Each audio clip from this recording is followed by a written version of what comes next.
Stødig means steadfast or reliable. Stødig was originally called Clansman Lifeboat No. 1.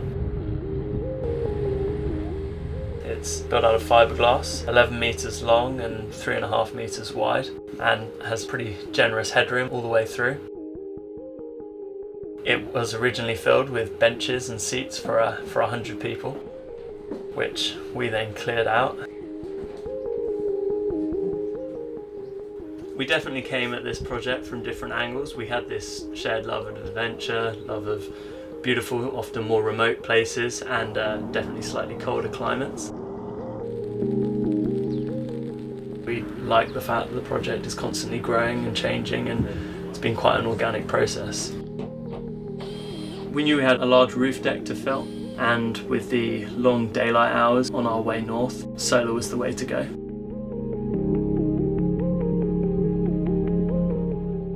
We wanted something to fit to the contours of the boat. The fiberglass is a little uneven at points, and also by its nature the hull of the boat is curved. So having something that was thin enough that we could mount onto that surface to fill as much of it as possible, and also ideally a bespoke solution that was flexible in terms of the sizes of the different panels, so that we'd be able to fill the space as much as we could.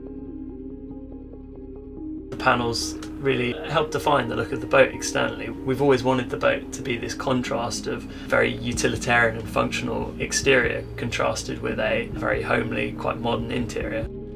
And the panels only add to that. The most important thing for us is that they produce power all the time. They work perfectly. And they don't inhibit any sort of practicality or use of the boat. We wanted to be able to cover the whole of the upper deck with solar panels, but be able to use that space for inflating dinghies or just getting to the bow of the boat for anchoring and mooring. So actually it's part of the look of the boat, the general kind of aesthetic that we were going for, the utilitarian expedition type vehicle, but they've turned out to be very practical in how they've fitted on the boat, how they work, how they were installed. Often with a solar system you're being quite careful around it, whereas, as David was saying, we put our dinghy on top of the boat to inflate it. We sit up there and eat meals every now and again when the weather is great or the view is particularly good. Having that versatility and the solar not inhibiting our use of the boat in any way is a real benefit. Sunflare unit is so small, you're working with really quite easy multiples to be able to fill the expanse of the boat with, you know, a 2x4 unit or a, 8x4 unit or whatever. We have 2 battery systems on board, one for our domestic use, one for our engine starter battery and our cruising use. Those 2 systems are powered by our 900 watts of solar output. We generally are able to keep the batteries really well topped up, even on quite low light conditions.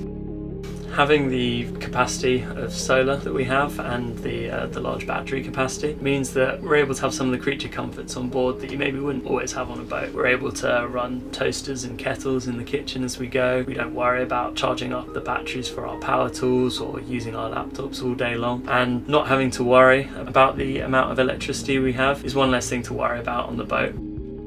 And it also is nice being able to be self-sufficient and not have to worry about how regularly we go to marinas to plug in to charge up our batteries, or not worrying that the quality of our life is anyway reduced being at anchorage.